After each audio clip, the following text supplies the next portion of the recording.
me, so that this people may know that you, O Jehovah, are God, and that you turn their hearts back to you. 38 Then the fire of the Lord fell and consumed the burnt offering, the wood, the stones, and the dust, and even licked up the water that was in the ditch. 39 When all the people saw it, they fell down and said, The Lord is God, Jehovah is the God. The fire of God. 2 Tim. 1:6 Therefore I advise you to fan the fire of the gift of God that is in you by the laying on of my hands. The apostle recommended to Timothy that he fan his passion for the work of the gospel, although we can understand that the apostle was talking about the faith that his grandmother and his mother had, it is also clear that this faith translated into a passion for the service of God that is necessarily notable.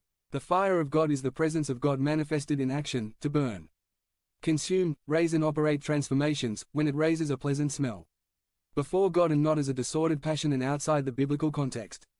For there to be a pleasant smell, there must be an offering or holocaust to burn. Our life always works, like an altar that must be continually lit for God. When is there fire on our altar? 550. When God lights it. During the consecration of the Aaronic priesthood.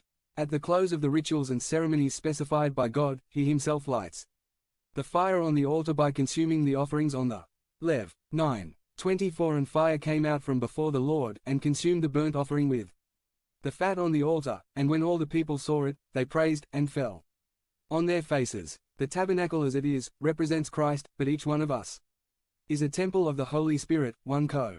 3:16 Therefore God dwells in us, and it manifests itself as it did in the tabernacle. So in us there must also be an altar, a victim for sacrifice, or fragrant offerings as God requires of us, but he is the one who lights the fire and consumes our offerings, if he accepts them. 2. Until now many have not understood that for there to be fire from God, there must be an offering on the altar.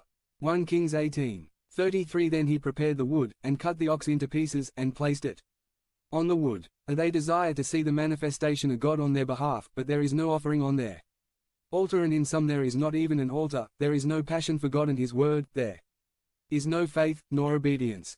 Once God lit the fire on the altar, the priest's job was to keep it burning. Lev. 6:12 And the fire kindled on the altar shall not be quenched, but the priest shall put wood thereon every morning, and shall arrange the burnt offering upon it, and burn upon it the fat of the peace offerings. How can the fire of God come down if there is nothing to consume and raise up as a sweet savor before his presence? We want to see miracles, for God to bless our finances, for God to prosper us, for God to use us powerfully. But if you do not raise an altar and put an offering on it, there will be no manifestation of God in your life. 3. The offering that pleases God. 1 Sam.1